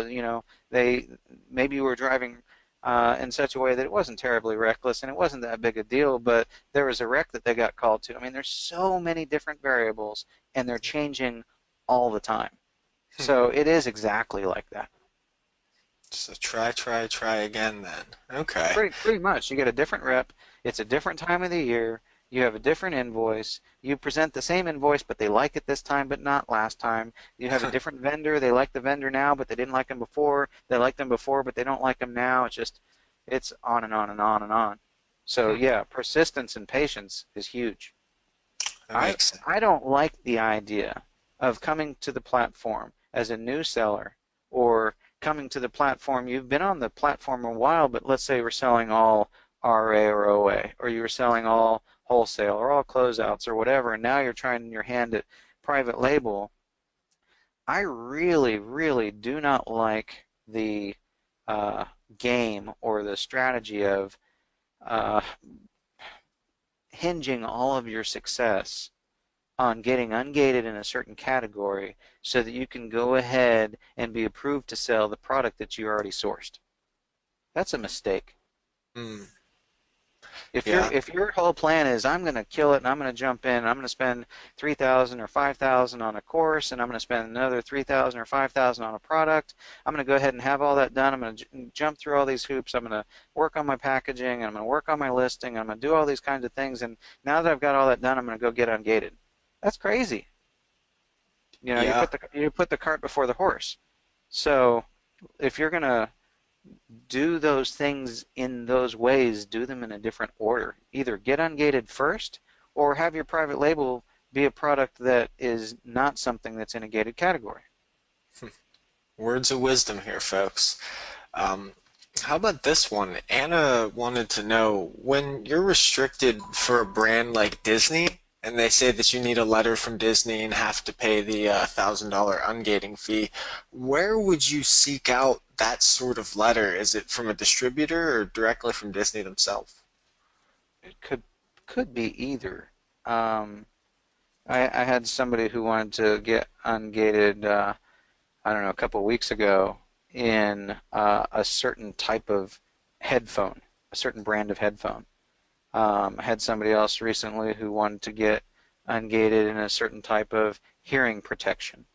And they already had their product, but their situation was they bought their product before they checked and were able to confirm that they were able to list that product. It showed up. They had, I can't remember, 2 or 3 pallets worth of this one particular type of hearing protection that they went to list it and found out they couldn't list.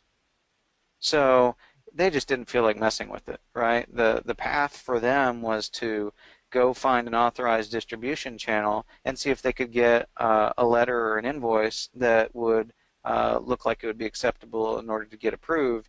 And the fact of the matter is they bought it through a closeout channel, so that wasn't going to happen. They would have to find somebody else to be able to sell that to them or some other authorized distribution channel to be able to apply. And instead of messing with all that, the product was popular enough. The good thing, they were fortunate, they were able to move that like hotcakes through eBay because it was in huge demand, and they still were able to do well better than get their money back. They were fortunate. You know, some people could have gotten stuck with that.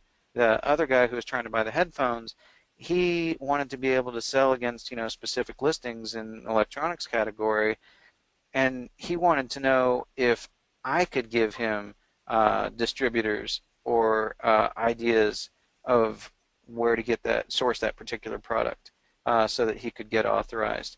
And I mean, I don't have, you know, a giant file cabinet full of all these authorized distribution channels for every product that you can conceive of. So I just, you know, did a little bit of Google research, and, you know, 3 to 5 minutes later, whatever, I sent him a link where he could apply to become a distributor for that particular product, and he would be able to apply, you know, manufacturer direct. Sometimes it's that straightforward. Hmm. Obviously, if you have a invoice, you know, I don't know that Disney is a good example, but if you have an invoice that says Disney Inc. and you purchased from them directly, went through all the right channels to get authorized with Disney first because you were in their system and you were approved, that makes it a whole lot easier to then try to apply. A lot of the time it requires a letter. I had a client who was wanting to get approved to sell a particular type of baby product that was discontinued. Even though it was discontinued, that baby product, that brand had been locked down tight by the manufacturer. We had to end up talking to, you know, VP of some giant, you know, Fortune 500 company to get a brand approval authorization letter so that he could get ungated to sell this product that he purchased. Wow. Yeah, Anna said, I'm amazed at being able to get ask these type of ungating questions and get all this smart, rational help as opposed to the responses I get from Seller Central.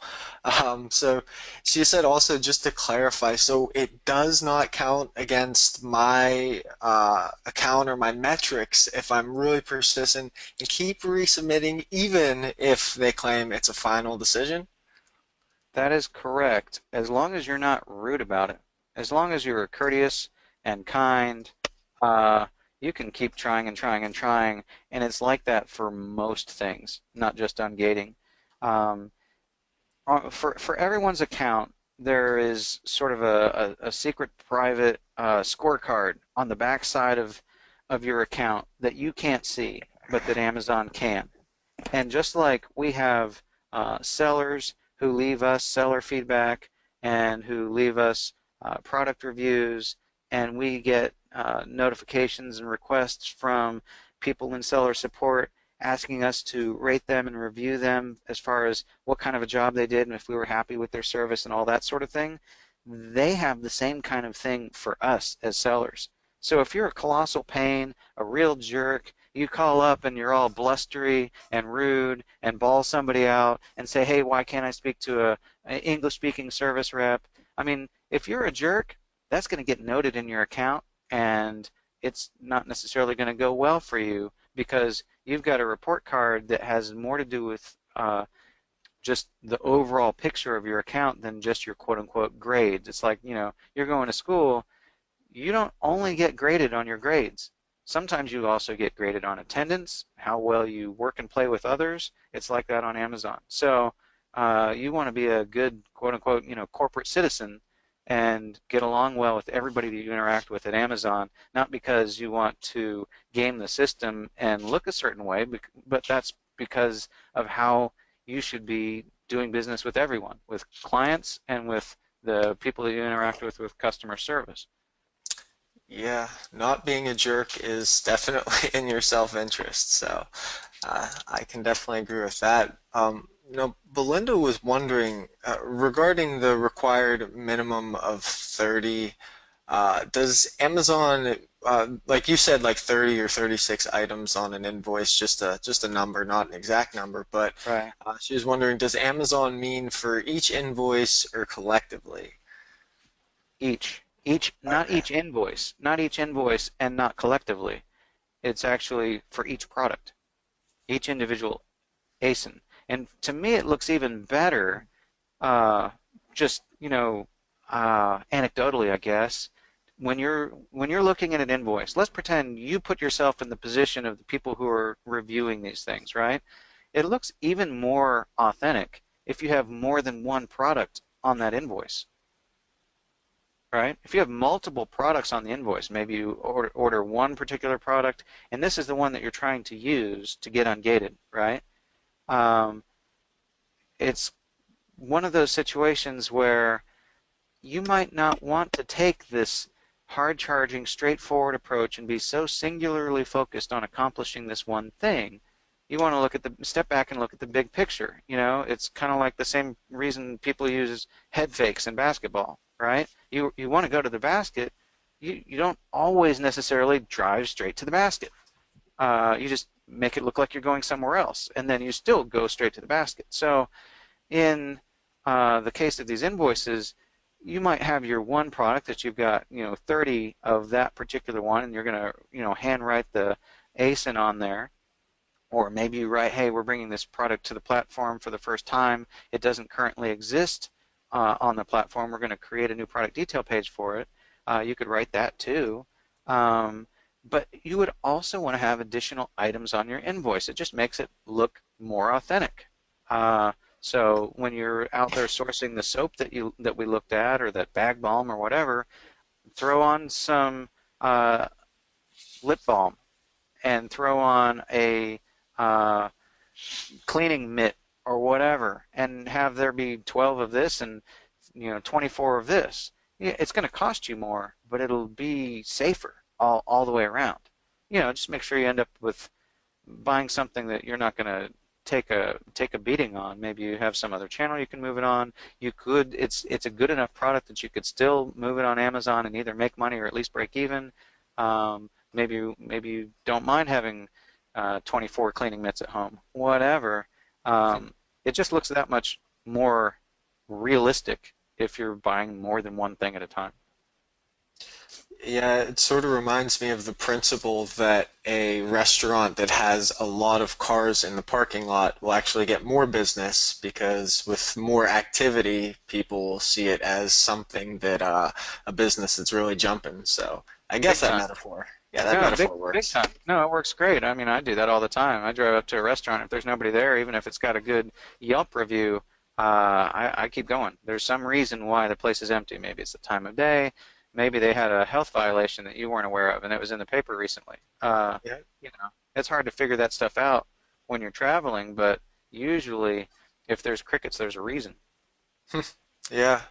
How about this one? Justin wanted to know, will ungating help your account standing in any way, such as making your account appear more professional to Amazon? Or if you don't intend to sell in that category, just don't bother. Don't bother. Don't waste your time. I think it'd be really difficult to make an argument that that was beneficial. Hmm. Um, that one client I was telling you about where he had the at risk on his account, um, he's currently approved for Amazon lending for like $311,000. And depending upon how it goes and what the response is, I was of half a mind to tell him to go ahead and take it. And the reason why is not because Amazon cares about you necessarily because you've got this money, because when you get that money, you sign an agreement that basically says it doesn't matter if you become insolvent, if your Amazon account is suspended, whatever. They don't think necessarily anything special of you, like, oh, we're not going to suspend you because you have this money. But when you get a loan that's over six figures, almost all the time you also have assigned to you a loan officer who gets CC'd on every correspondence of anything of significance that takes place with your account. So in his case, he could accept the loan for 311,000, pay it back over a year, and have about $12,000 that it would cost him to take their money. He also had an opportunity where he could get, I can't remember, around $250,000 that he would have to pay back in 6 months, and it only cost him $5,000. I think if he were going to do it, he should take the $250,000 loan where it only cost him $5,000. He doesn't ever have to actually use the money. He could just let it sit in the account and make interest and maybe come close to breaking even. But the whole point would be where he would get a chance to have a loan officer CC'd on his account, where he would have yet one more person who has a vested interest in making sure that things go well for him on his account. They don't have a whole lot of power and control and authority. It's not bulletproof by any means, but it's just kind of one more layer of advantage that might serve to help with protection overall. Hmm. So Wow. relate that back to the question that was asked about does it help to be ungated in multiple categories? I would say no, not at all. I don't see any benefit of that. Uh, the only reason that I can see doing it is kind of like what I mentioned earlier, where uh, you have an opportunity right now to get ungated in something. Let's pretend it's automotive, right? I mean, I'm not throwing that out as a specific example, but just as a category. Let's pretend that as it stands right now, they'll let almost anybody in if you just apply, and the application process is super easy. Now, don't take me wrong and use that specific example and just go run out and try to get approved in automotive. But just generally speaking, get approved in every category that you can that's easy to get approved in. Hmm. Okay. Well, how about this one? 'Cause I will say we're rolling now. I think we only have about 3 or 4 more questions. Megan, our famous nurse Megan, she said, "Hi, Scott. Thanks for being here. I have a branded product I will eventually want to sell on Amazon and need to be ungated. So to be clear, the invoices to show them must be the items I intend to sell. Is this correct? Because I have invoices from companies I use to create my packaging, etc., in addition to the actual product I'm selling. So could you clarify exactly what these products/purchases Amazon is seeking? And yes, thank you." So I hope I understand the question, but your invoices that you use to get ungated, have to be for specific products that would be able to be sold on Amazon. But let's pretend in your case that you're selling a, I don't know, a thermometer, right?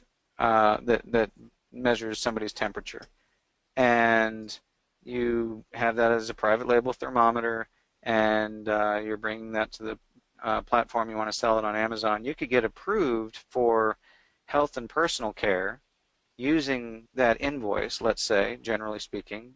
Obviously haven't seen the invoice, don't know where you got it, don't know what your quantity was, all that.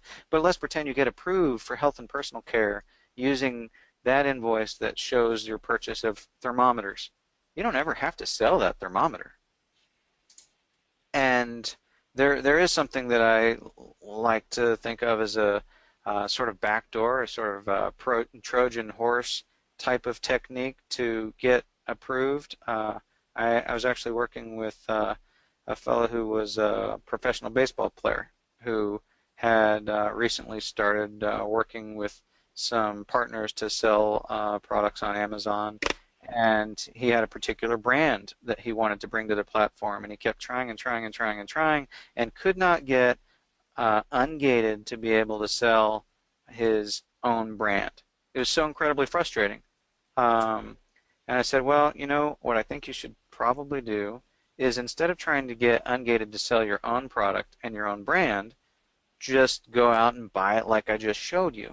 Go buy the bag balm or the throat lozenges or whatever. Get 3 invoices with enough quantity from approved vendors. Submit that and get approved or ungated in the category that you're wanting to be in, and you don't ever have to sell that product at all. Then, once you're ungated, you can take your proprietary private label item and list it all day long.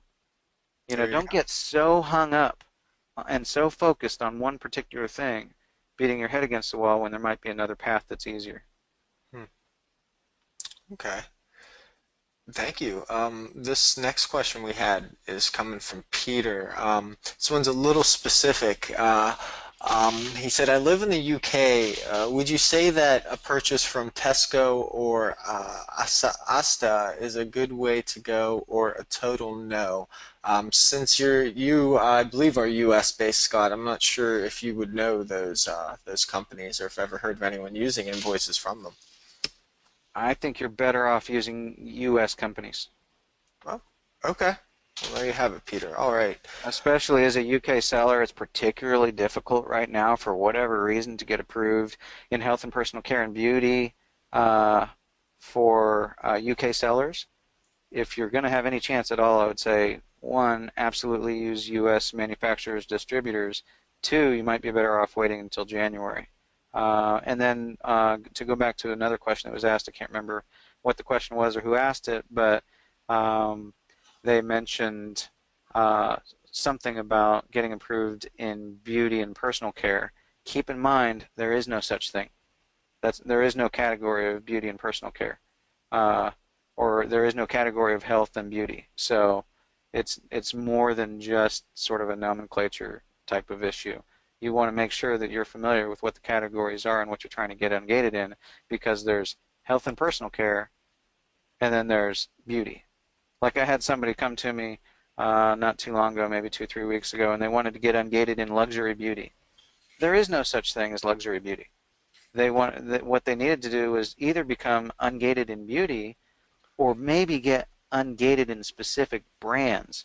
Well, come to find out, they were already ungated in beauty. They wanted to have access to be able to sell specific premium brands. Well, that's a completely different thing, a completely different process.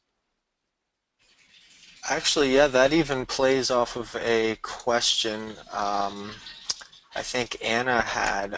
Someone was asking if you do, where was it? I believe I have the question here. Oh, do you do brand ungated services, if you understand that one? I would consider it. I would talk to you about it. It kind of comes down to what the specific brand is.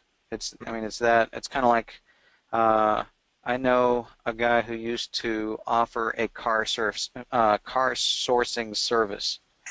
Uh, if you wanted a Lamborghini, or if you wanted a Ferrari, or if you wanted a 2015, you know, such and such Monte Carlo that's two-door, that's red, that's lowered, that has pink leather seats with a red exterior, you kind of have to be that specific, right? Um, you can't just say, "Hey, I want a nice car." He has no idea what to look for. It's too difficult. Um, so at the end of the day, when you can be that specific, it's a lot more helpful and it's a lot easier to answer a question like that. Okay. And this one's a broad, kind of a broad question too. Peter asked, in what category should I start ungating with? Um, I don't know if you can answer that question. Really Uh, depends on what you want to sell, right? I think you should, I mean, with a question along those lines, I think the answer is go back to the drawing board. Figure out, what are you good at? What do you know the most about? What are you passionate about? What do you want to do 5, 10 years from now? Become an expert in your particular field. So while the sky is the limit, and while there are tons of opportunities, I think you've got to first step back and figure out what is the array of things that you would have the greatest likelihood of success personally with, and what will keep you engaged and enthusiastic and energized for the long term. Uh, you've got to figure out, what do you know best and enjoy. What are you good at, where you can take advantage of the things that you already know. Yeah, so the product definitely comes before the even the consideration of ungating. It makes total sense. Megan said to follow up on your example of the person who was a distributor and was backdoored by Amazon through his manufacturer. My product is a new brand, not registered yet with Amazon. She says I use other sales platforms, but my supplier of my product also has his own product he sells through Amazon Grocery. Will this be an issue for me? My supplier sells on Amazon, but their main platform is a walk-in store with walk-in customers. In addition, the supplier has wholesale accounts by which they receive product of which they then sell to me, and have also offered to have me work directly with their wholesaler. All this being said, any red flags coming up here or suggestions regarding my own attempt at ungating? And thank you kindly. That's from Nurse Megan. Uh, I mean, that's a lot of background, but the funny thing about it is, even with the story and with the background, it's really not enough specific information to be able to give you a sort of final answer. I mean, it's kind of like if you say, "Hey, I'm having trouble getting pregnant. What do I have to do to get pregnant?" Right? It's going to be a different answer for different people at different times. So even though it seems specific, because you're talking about the specific issue of having trouble conceiving, it still has so many different considerations. So in kind of a general bird's eye view of that question, I would say I don't hear anything that sounds problematic. It sounds like that you have a good relationship with the supplier. Given the fact that they've had conversations with you about carrying other things, I think you can leverage that relationship, and it'd probably go well for you to do that. Um, just because they're on the platform doesn't necessarily mean that it's going to be easy for you to take an invoice from them, and that's going to mean that you're approved. I've seen that happen pretty frequently, where um, somebody's already selling on the platform, somebody else is already approved to sell this particular product, and they've got this certain source or invoice that they've used in order to be able to do so, but for whatever reason, that same invoice doesn't work for you.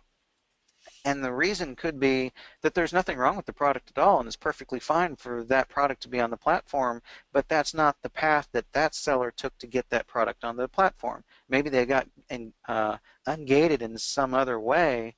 Maybe they were, I don't know, grandfathered in or something. I think I remember selling a product a long time ago that now people are gated for, but I wasn't gated when I first started selling it, and I never had to go through an approval process. So that could be a possibility as well.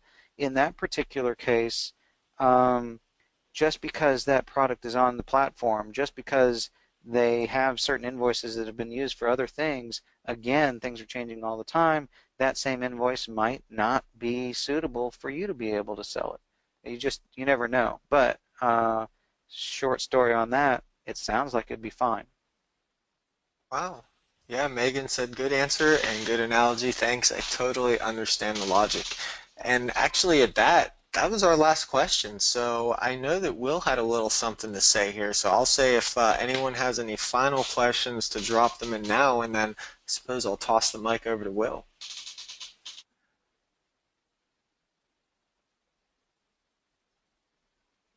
Sorry Uh-oh. about that. Sorry about There that. I you was muted. Yeah, so Scott, that was an incredible session, my friend. Incredible session. Literally, our entire company, I wish you could see our company chat, has been, everyone signed on to this thing. Everybody's watching it. This was, guys, absolutely some of the highest level ungating advice I've ever seen. So no reason you can't go out and take this. I got to say, Scott, this is legitimately what you're doing for people when they pay you to do this, correct? Yeah, absolutely. I mean, I want people to be armed with this information. I like it when people sort of take things into their own hands and move forward and get things done on their own. Most of the services that I offer are things that people can do on their own for free, right?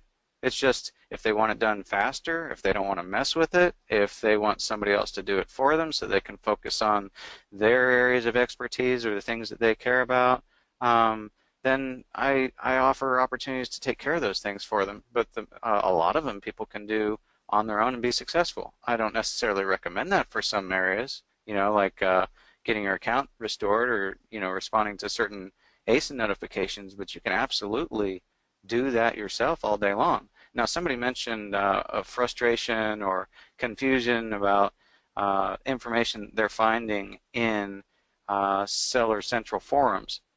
To be frank about it, I haven't been there in years. They used to be absolutely horrible, and I don't know if it's gotten any better. I've heard that it has, but it still doesn't make me want to go back there. And sometimes Facebook is better, and sometimes it's not. I think it's very questionable at times to leave your entire account in the hands of the wisdom of the crowd, where you're sitting there trying to figure out and discern what's the right answer amidst this giant, cacophony of information and voices that they may or may not know what they're doing. Or just because they did it themselves doesn't mean it's the right answer for you. Or just because something's on the platform and somebody's getting away with selling it doesn't mean you should be. All those kinds of things. Sometimes you need an expert. Yeah, absolutely. And it'll just save you so much time. That's why so generous of you to kind of open up the playbook and show us how you actually perform this service. And it takes someone with an extremely abundant mindset, and I think that's why it's been so great too. I think you got the perfect mindset match with what we're doing here at Startupbros and what all these guys are doing building their businesses. And yeah, so this has been an incredible session, Scott. I got to thank you again. And Scott, I think you already have 2 or 3 emails from people on my team just reaching out to talk about how awesome this is. We were just, our brains were churning and burning while you were doing this of all the things we can do together in the future too. So, so yeah, thanks so much. And guys, for anyone that wants to download this PDF that Scott has shared on the screen here, I'll put the link in the chat box, but it's just HTTP, of course. Just go to startupbros.com/ScottPDF, and I will put that in the chat box for you right now so you can click on it as well. We'll, of course, include this PDF in the recording of this session as well. And Scott, yeah, we're going to have this recording up almost immediately. I think we already have emails from people that want to watch this over again and actually take action on it. So yeah, Scott, once again, thanks so much for being here, and thanks for opening up the playbook for this service that you perform in such a transparent way where people can just go out there and do it themselves. And absolutely, my friend, we'll be talking again very shortly to figure out additional things we can do together, because this was just awesome, and I look forward to working with you more. Hey, I really appreciate the opportunity. I love what you guys are doing. So, best of luck to everybody. Yes, thank you, thank you. And yeah, so guys, the replay for this session will be up within let's say 2 hours. We'll have this up by. It will come with this PDF, which you can get at startupbros.com/ScottPDF. We do have, I believe we have some of Scott's services available in the VIP discount section. Again, you can check out feedbackrepair.com, and Scott's got all sorts of other things going as well, which we'll be sure to link to in this replay. And yes, guys, so we'll call that a wrap for today. Thanks, guys, so much for being here. And as you've seen, ungating and ungating, there's nothing super special about it, right? It just takes some hard work. And now that you guys understand how some of the biggest sellers in the world get ungated for all these different categories, I'd really like to see you guys. I think everybody's inspired right now. Everybody sees the light at the end of the tunnel. So, guys, get out there and take action on this stuff, because this was an extremely actionable bonus session and a very, very valuable one. So make sure to transfer that value into your business. So last time, thanks Scott a lot for being here. Thanks Steve for a great moderation on the Q&A, and thank you all for being here. I'll see all of you on next Tuesday for our next coaching session, and we will call that a wrap. So Scott, thanks again. Hey, yep, thank you. Awesome. Thanks, Scott. Awesome stuff. All right, guys, I'll see you on Tuesday. And yes, have a good weekend, everybody, and make sure you take action on this stuff. All right. Take care.